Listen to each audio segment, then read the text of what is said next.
आज हम आप लोगों को स्टेप थर्ड इंस्ट्रक्शन के बारे में बात करेंगे। स्टेप थर्ड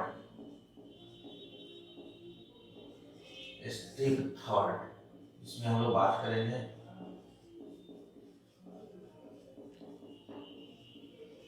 इंस्ट्रक्शन, इसको इंग्लिश में सेंटेंस बोलते हैं, कंप्यूटर लैंग्वेज में इसको इंस्ट्रक्शन बोलते हैं। इंस्ट्रक्शन में सबसे पहला है टाइप डिक्लेरेशन इंस्ट्रक्शन। सबसे पहला पॉइंट है इसका टाइप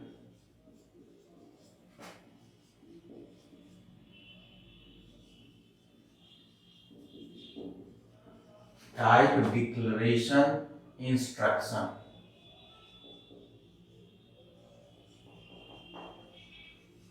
टाइप डिक्लेरेशन इंस्ट्रक्शन में हम लोग यहाँ पर डेटा टाइप, पिछले क्लास में डेटा टाइप के बारे में बात किए हैं। तो हम किस डेटा के साथ काम कर रहे हैं उसका टाइप यहाँ लिखना होता है, और कितने डेटा के साथ काम कर रहे हैं उसके लिए वेरिएबल लेना होता है। तो डेटा टाइप और वेरिएबल के बीच में वेरिएबल 1,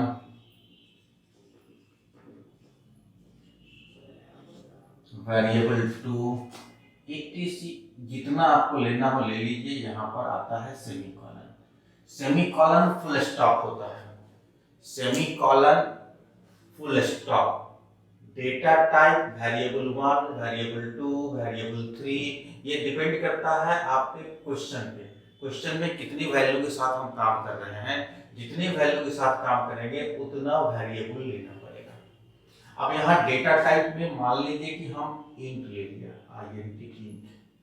इंट और वेरिएबल लिया x, y और z। तो इंट डेटा टाइप है, x, y, z वेरिएबल है। तो 3 वेरिएबल के डेटा टाइप और वेरिएबल के बीच में ब्लैंक स्पेस होगा, और जितना भी वेरिएबल लेंगे सभी वेरिएबल सेपरेट होगा कॉमा से, टर्मिनेट होगा सेमीकोलन से। सेमीकोलन लग गया, इसका मतलब ये सेंटेंस कंप्लीट हो गया। ये फुल स्टॉप के रूप में काम करता है। इस इंस्ट्रक्शन को कंपाइलर जैसे ही रीड करेगा तो कंप्यूटर के मेमोरी मतलब रैम पे 3 बॉक्स बना देगा, x नाम का, y नाम का और z नाम। x नाम का, y नाम का, z नाम। यह कंप्यूटर के रैम पर मेमोरी एलोकेट करता है। हर एलोकेशन का अपना यूनिक एड्रेस होता है। उस एड्रेस के बारे में हम अगली क्लास में चर्चा करेंगे। एड्रेस क्या होता है, वो पॉइंटर में आता है। तो x, y, z नाम का कंप्यूटर की मेमोरी में 3 स्पेस एलोकेट हो गया। अगर हम यहाँ पे फ्लोट के साथ काम करते हैं, FLOAT फ्लोट, माने यहाँ पे हम w नाम का एक वेरिएबल लिया, तो एक ही ब्लैंक स्पेस w नाम का कंप्यूटर के मेमोरी में स्पेस बनाता है। कैरेक्टर के साथ काम करना होता CHAR, कैर, कोई t नाम का वेरिएबल लिया तो t नाम का एक बॉक्स बना देता है, स्पेस एलोकेट कर देता है। अब यहाँ पर जो स्पेस एलोकेट कर रहा है, इंट 2 बाइट का है तो x का साइज 2 बाइट, 2 बाइट, 2 बाइट का होगा। फ्लोट 4 बाइट तो w का स्पेस रैम पे 4 बाइट लेगा। कैरेक्टर 1 बाइट, रैम पे ये 1 बाइट का स्पेस एलोकेट करेगा। ये हो गया मेरा टाइप डिक्लेरेशन इंस्ट्रक्शन। दूसरा है input output instruction. Input output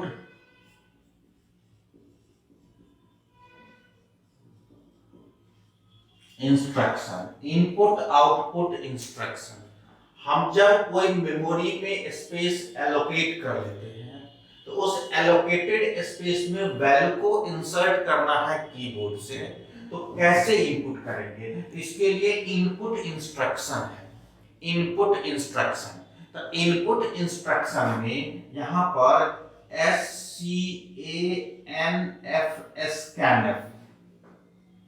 हम इनपुट के बारे में बात पहले कर रहे हैं। तो स्कैनफ एक इनपुट फंक्शन है। इस स्कैनफ के अंदर हम लोग एक कंट्रोल फॉर्मेट होता है, इसके अंदर कंट्रोल फॉर्मेट होता है और यहां पर M%, यह M% है, M% वेरिएबल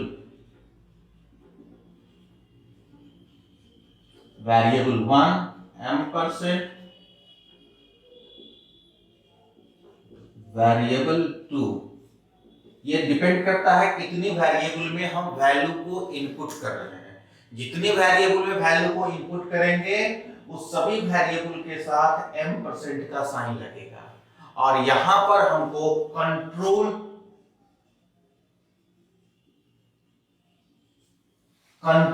फॉर्मेट देना होता है या कंट्रोल इंस्ट्रक्शन कहें, control string STRING, control string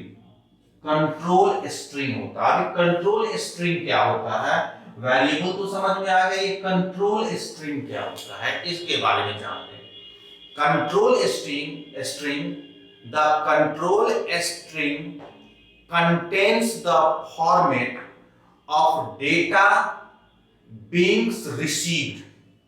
हम किस टाइप के डेटा को रिसीव करते हैं उसका यहां पे फॉर्मेट होता है।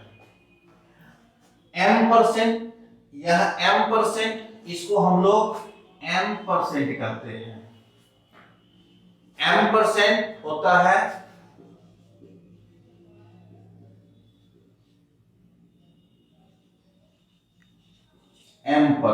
M% जो एड्रेस को डिनोट करता है।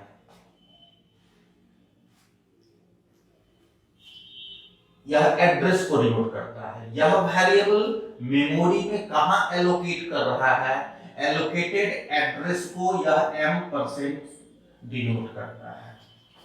तो M% क्या हो गया, M%, the M% symbol before each variable name is an operator that specifies the variable name's address। यह जो ऑपरेटर है वह वेरिएबल के एड्रेस को स्पेसिफाई करता है। ये सिंटैक्स है SCANF, स्कैनफ। इसको सेंटेंस कैसे बनाते हैं वो सेंटेंस को देखिए। अगर इंटीजर के दो वेरिएबल में वैल्यू को रखना है तो x और y दो इंटीजर है, तो इंटीजर का स्पेसिफायर %d लिखते। %d डेसिमल इंटीजर है, %d स्पेसिफायर लिख दिए, यही कंट्रोल स्ट्रिंग हो गया। और वेरिएबल xy में रखना हो, xz में रखना हो, yz में रखना हो, जिसमें रखना हो वेरिएबल का नाम with M% sign, comma variable का नाम विथ M% साइन। यह स्कैनफ दो इंटीजर वैल्यू को x और y में स्टोर करेगा। यहां ध्यान दें जो %d और %d के बीच में कोई कॉमा स्पेस नहीं होना चाहिए। दूसरा यहां पर ये देखेंगे % और d इनपुट में, यहां पर इनपुट का फॉर्मेट होता है, इसका विड्थ हम लोग सेट कर सकते हैं। इसका डिटेल जब प्रोग्राम बताएंगे तो हर प्रोग्राम के क्वेश्चन में ये बात समझाते चलेंगे, लेकिन थोड़ा सा अब यहां पर समझा देते हैं। यहां पर % एक होता है W यहां पर जो है सो विड्थ है। W क्या करते हैं, विड्थ। ये W को बोलते हैं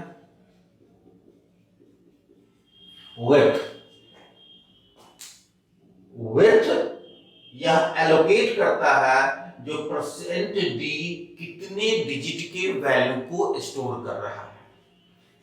परसेंट विड्थ ना सेट करके सिर्फ %d देते हैं तो यहां पर यह फिक्स नहीं है जो 2 डिजिट का वैल्यू ले कि 3 डिजिट का ले कि 4 डिजिट का ले।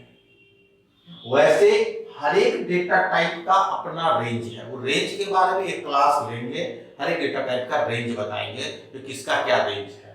अभी यहाँ समझिए, हम जब वैल्यू को एंटर कर रहे हैं तो यहाँ पर ये फिक्स नहीं है कि कितना डिजिट का वैल्यू इनपुट ले रहे हैं, लेकिन अगर यहाँ ऐसे लिख देते SCANF SCANF percent 2D percent 3D और M% X और M%Y। यहाँ पर ध्यान दीजिए, हम जो समझाना चाह रहे हैं वो समझिए। यूजर से X में अगर हम इनपुट किया 12 और Y में इनपुट किया 30, तो इसको स्टोर करने में कोई दिक्कत नहीं है। लेकिन यहीं पर अगर हम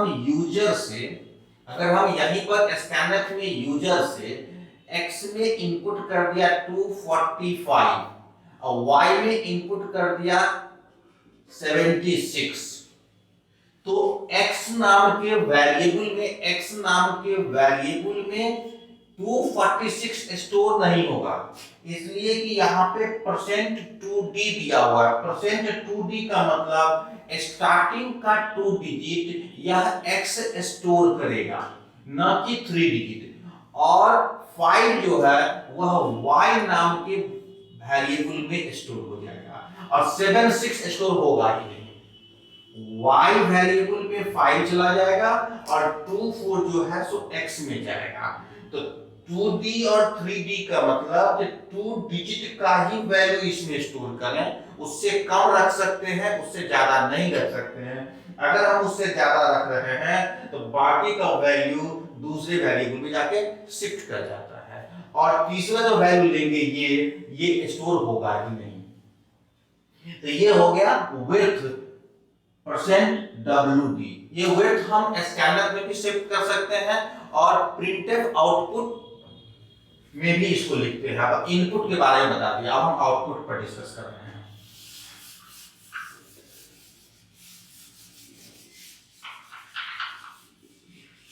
आउटपुट में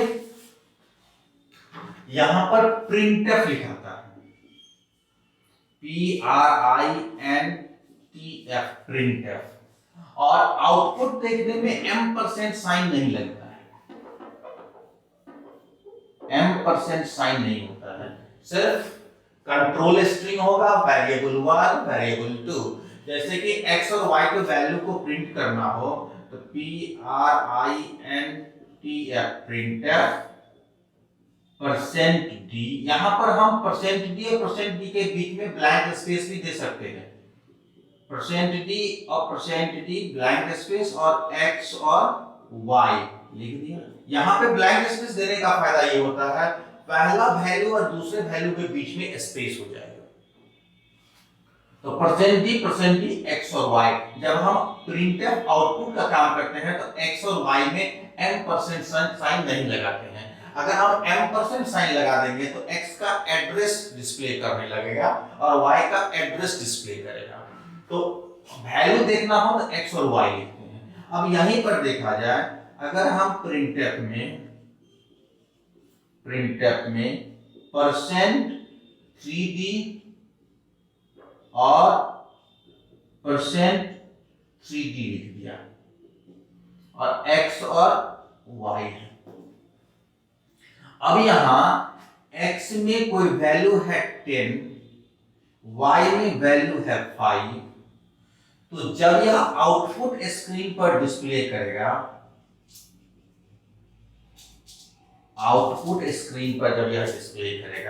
तो ध्यान दें 3D का मतलब कंप्यूटर के मेमोरी स्क्रीन पर 3 कैरेक्टर का ब्लैंक स्पेस बनाएगा, और X में 10 है तो इसमें 10 दो ब्लैंक स्पेस पर 10 फिल होगा और एक ब्लैंक स्पेस खाली रहेगा वहां पर। फिर 3D लिया तो यहां पर 1 2 3 और यहाँ 5 है तो सिर्फ यहाँ पे 5 स्टोर हो जाएगा, 5 बीच का 2 कैरेक्टर का ब्लैंक स्पेस रहेगा, कोई डॉट नहीं रहेगा, हम समझाने के लिए लिखे हैं, 2 कैरेक्टर का यहाँ पे ब्लैंक स्पेस हो जाएगा। इसमें हम ब्लैंक स्पेस दिए हैं, इसमें हम स्पेस नहीं दिया, जो हम यहाँ पर विड्थ सेट किया उस विड्थ के अनुसार से यहाँ पर ऑटोमेटिक 2 ब्लैंक स्पेस आ गया। ये जो विड्थ है या विड्थ सेट करने के लिए जब वैल्यू हम डिस्प्ले कराते हैं कोई भी लगातार उसका अरेंजमेंट सही हो, इसके लिए हम लोग परसेंट डी के बीच में कोई विड्थ सेट कर देते हैं जो एक ही अलाइनमेंट में वैल्यू डिस्प्ले करे। तो ये तो जब प्रैक्टिकली करेंगे तो समझ में आएगा ये 3D 2D क्या होता है। यहीं पर अगर हम डेसिमल वैल्यू कोई प्रिंट कराते हैं तो इसको देख लीजिए प्रिंट करना। अगर हम परसेंट 2.f दे देते हैं, 2.2f लगा देते हैं और x और w फ्लोट w को प्रिंट कराते हैं, तो मान लीजिए w नाम के वेरिएबल में मेरा 12.7896 या ऐसे लिखिए 34621 इस तरह से कोई वैल्यू रखा होगा।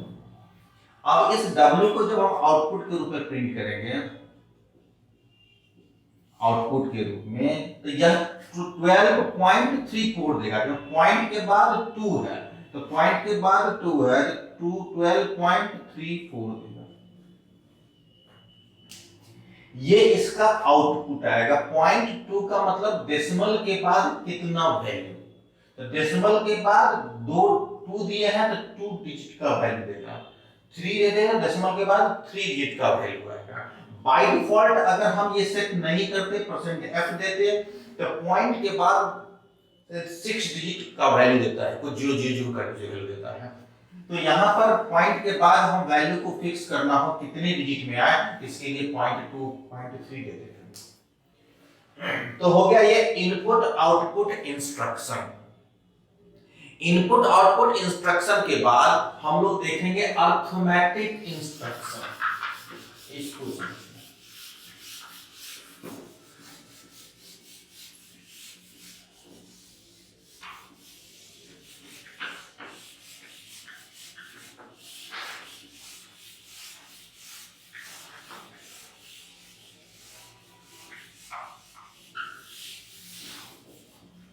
अरिथमेटिक इंस्ट्रक्शन ये तीसरा इंस्ट्रक्शन हम लोगों का है।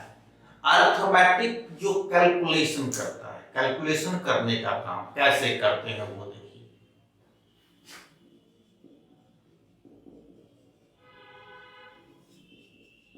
अरिथमेटिक इंस्ट्रक्शन, अरिथमेटिक इंस्ट्रक्शन, यहाँ पे अरिथमेटिक इंस्ट्रक्शन में हम लोग बॉडमास रूल को भी फॉलो करते हैं और कंप्यूटर लैंग्वेज में ऑपरेटर का प्रायोरिटी सेट है कि किस ऑपरेटर का काम पहले होगा, हायर प्रायोरिटी है, किसका लोअर प्रायोरिटी है। इसका हम एक चार्ट आप लोग को देंगे बाद में जिसमें कि हर एक ऑपरेटर का प्रायोरिटी सेट होगा और लेफ्ट टू राइट असाइन होता है या राइट टू लेफ्ट असाइन होता है, इसके बारे में भी चर्चा करेंगे। अभी सिर्फ ये जानिए जो हम एक अरिथमेटिक इंस्ट्रक्शन लिखते हैं, जैसे लिखा क्या s equal to a by b plus c। तो यहां पर अगर a का वैल्यू और सेमीकोलन a का वैल्यू 10 है, b का वैल्यू 5 है और c का वैल्यू 3 है। तो यहां पर पहला डिवाइड का काम होगा, तो 10 बाय 5 प्लस 3 यानी कि 2 प्लस 3 ये 5, इसका आंसर 5 है। तो पहले डिवाइड हुआ देन ऐड हुआ। अब इसी एक्सप्रेशन को थोड़ा हम लंबा करके लिखते हैं तब समझाते हैं ये कैसे काम करेगा। यह इंस्ट्रक्शन है, हम लिख रहे हैं एक s equal a modulo division 6 minus b by 2 divide कर देते हैं, कुछ भी लिख सकते हैं b बाय 2, फिर लिख दिया प्लस ब्रैकेट ओपन कर दिया, C into D, C into D minus कोई भी वैल्यू ले लेते हैं 5 बाय ई नाम का कोई वेरिएबल है, और यहां पर सेमी कॉलन। हम जब भी कोई इंस्ट्रक्शन लिखेंगे तो हर इंस्ट्रक्शन के लास्ट में सेमी कॉलन फुल स्टॉप के रूप में काम करेगा। अब यहां पर इस कैलकुलेशन को करने में सबसे पहला काम कौन सा करेगा? तो सबसे पहला काम ब्रैकेट का होता है, ये तो पता है आपको। तो यहां पर फर्स्ट हम ऐसे करके लिखी नोट कर रहे हैं, ये पहला काम हो गया, हम 1 दे देते हैं। 1 मतलब सबसे पहले काम किसको किए, किसका किए? तो C इंटू डी का काम किया। C इंटू डी का काम खत्म करने के बाद इसके बाद हम ब्रैकेट का पूरा काम खत्म करेंगे, ये दूसरा सेकंड स्टेप का काम हुआ। इसके बाद हम लोग का थर्ड स्टेप का काम में ये रिमाइंडर निकालने का काम करेंगे, मॉड्यूलो डिवीजन निकालने का काम करेंगे, ये थर्ड स्टेप हो गया। इसके बाद फोर्थ स्टेप हमारा बनता है इसका, ये डिवाइड करने का काम करेंगे, ये फोर्थ स्टेप हो गया। फिफ्थ स्टेप में यहां कैलकुलेट करने के बाद जो आंसर आया उस आंसर को ई में जो वैल्यू है उसके साथ डिवाइड कर देंगे, ये थर्ड स्टेप हो गया। फिफ्थ स्टेप ये हो गया, फिफ्थ स्टेप ये हो गया, फिफ्थ स्टेप। और इसके बाद फिफ्थ स्टेप के बाद हम इसका कैलकुलेशन करते हैं, ये कैलकुलेशन होगा। इसके बाद ये हमारा आ जाएगा सिक्स्थ स्टेप, और इसके बाद टोटल ये कैलकुलेशन को हम लोग संपूर्ण करते हैं, ये हो गया मेरा सातवां स्टेप। तो ये है अर्थमेटिक इंस्ट्रक्शन का रूल। ब्रैकेट का काम पहले, उसके बाद आपका मॉड्यूलो डिवीजन का काम, मॉड्यूलो डिवीजन का काम समाप्त हो गया, उसके बाद डिवाइड का काम करते हैं, तो फिर ये डिवाइड का काम करते हैं, डिवाइड का काम खत्म हो गया तब हम लोग सब्ट्रैक्शन का काम करते हैं, और देन फाइनल में टोटल को ऐड करके आंसर निकालते हैं। अब वैल्यू कुछ भी हो, ए बी सी डी में जो वैल्यू पुट करना हो वैल्यू पुट करके इसका आंसर निकाल सकते हैं। तो इसके बारे में डिटेल में किसका प्रायोरिटी हायर है, किसका लोअर है, इसके बारे में बात करेंगे। इसी में कभी-कभी देता है क्या, a plus B less than C, ऐसा भी इंस्ट्रक्शन आता है। तो इसमें पहले a plus B higher priority plus होता है, लेस जो होता है लोअर प्रायोरिटी होता है। तो a प्लस बी का पहले काम करेंगे, अब जो आंसर आ गया उस आंसर को सी के साथ कंपेयर करेंगे, तो लेस है या ग्रेटर है, लेस है तो कंडीशन ट्रू माना जाएगा, अगर ग्रेटर होगा तो कंडीशन फॉल्स होगा, यानी कि 0 1 के टर्म में रिजल्ट देगा इसका। तो यहाँ पर प्रायोरिटी हर एक ऑपरेटर का अपना अपना प्रायोरिटी है, हायर किसका है, लोअर किसका है, किसका पहले है, किसका बाद में है, इसके बारे में बात करेंगे। तो यहाँ तक तो आप इंस्ट्रक्शन सीख लिया, अर्थमेटिक इंस्ट्रक्शन के रूल को कुछ देख लिए।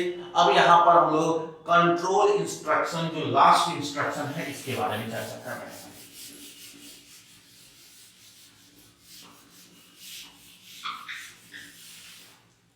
कंट्रोल इंस्ट्रक्शन,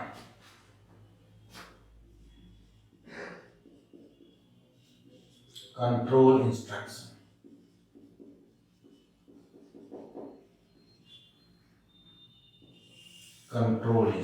कंट्रोल इंस्ट्रक्शन का इस चौथा पॉइंट है कंट्रोल इंस्ट्रक्शन। कंट्रोल इंस्ट्रक्शन क्या होता है, हम जब कोई प्रोग्राम लिखते हैं तो उस प्रोग्राम में कुछ कंडीशन भी होते हैं, उसका कंडीशन के बेसिस पर डेटा को कंट्रोल करते हैं। तो डेटा ऐसा हो तो कंडीशन ये, तो रिजल्ट ये, नहीं तो ये।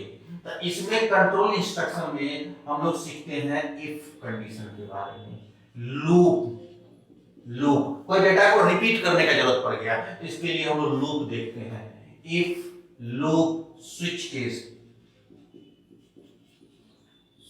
केस, ये सब कंट्रोल इंस्ट्रक्शन में आता है। कंट्रोल इंस्ट्रक्शन में जितना भी इंस्ट्रक्शन आप पढ़े हैं यहाँ पर, type declaration, input output instruction, arithmetic instruction, सभी इंस्ट्रक्शन के लास्ट में सेमी कॉलन लगा, लेकिन कंट्रोल इंस्ट्रक्शन के लास्ट में सेमी कॉलन नहीं लगता है। No semicolon follows the control instruction. जैसे कि इफ कंडीशन, इफ के अंदर हम कोई कंडीशन डालते हैं तो यहाँ सेमी कॉलन नहीं होता, ये सेमी कॉलन नहीं होता है। अगर हम सेमी कॉलन दे तो क्या होगा, कोई एरर नहीं देगा, लेकिन सेमी कॉलन दे देंगे तो क्या होगा, या जब हम इफ लूप के बारे में पढ़ाएंगे तो वहीं पे बताएंगे इफ में सेमी कॉलन देते हैं तो क्या होता है, सेमी कॉलन नहीं देंगे तो कैसे काम करेगा, इसके बारे में चर्चा करेंगे। बस याद इतना ही रखना है, कंट्रोल इंस्ट्रक्शन में सेमी कॉलन नहीं होता है। तो आपको सेंटेंस कैसे बनता है, सेंटेंस बनाने का तरीका आपको हम सिखा दिया। नेक्स्ट क्लास में हम प्रोग्राम के बारे में बात करेंगे, जो इस सभी इंस्ट्रक्शन को सिस्टमैटिक कैसे अरेंज किया जाए और अरेंज करने के बाद उसका आउटपुट कैसे आएगा, इसके बारे में नेक्स्ट क्लास है। अब काफी इंटरेस्टिंग क्लास में जा रहा है जो प्रोग्रामिंग है, और वहीं पर हम लोग हर एक क्वेश्चन में का लॉजिक इंप्रूव करेंगे, तो किस लॉजिक से कैसे सॉल्व किया जाए। आज का क्लास इतना ही पे, नेक्स्ट क्लास प्रोग्राम जो स्टेप 4 है। Thank you.